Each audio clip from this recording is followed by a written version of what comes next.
Hi, this is Diane Moore from the Chattanooga Public Library with a short gardening video today. No, this isn't some kind of grass that really needs a drink. It's a previous pot of beautiful daffodils, now past their prime. Right here is another pot, was full of beautiful lavender tulips and other things. Now sort of dreary and ugly, it looks neglected.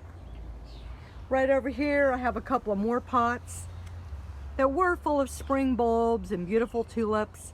This one's a late tulip, a really cool green and white one. Happy up at my mom's house at a higher altitude where it's colder.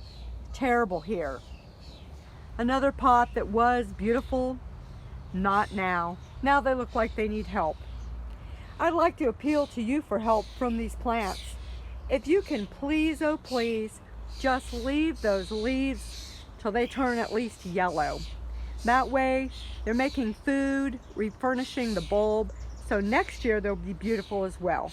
Now if you don't want to keep them, if you want to dig them up, give them to your mom like I can. If something doesn't work here, I just dig it up and take it up, stick it in mom's garden. Whatever she touches, it's magical. Grows like you wouldn't believe it. It's sickening, really. Once they've turned yellow, you can take these out of the pots if you planted them in pots, cut off the yellow stuff, stick them in your yard somewhere where they'll come up happily next year. Or you can put them in your compost pile, donate them to a friend, or do whatever you'd like to do. Another good trick is to plant something else with it. I didn't plant this, it came up all by itself. A little viola coming up in my canna.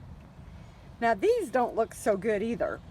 The reason I left some of last year's stalk and leaves was so I wouldn't forget what was in here and try to rip it out thinking, ooh, here's an empty pot. What can I put in that? I'll leave a few sticks sticking up.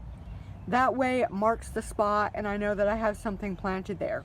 However, when it starts growing like it is now, not a bad idea just to snip away those old ugly leaves so it doesn't keep the new leaves from coming up, or they come up twisted or deformed because they couldn't get through. If you can plant your spring bulbs with things like this, which I said again, that was an accident, it planted itself, it's so cute, I have to keep it.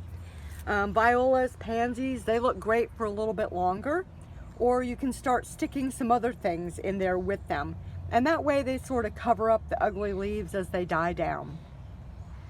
I know it's hard, it doesn't look good, but if you want that same beautiful crop cheering you up in the spring again, please just try to leave those leaves till they at least turn yellow before you cut them down. Thank you, be safe, and enjoy your yard.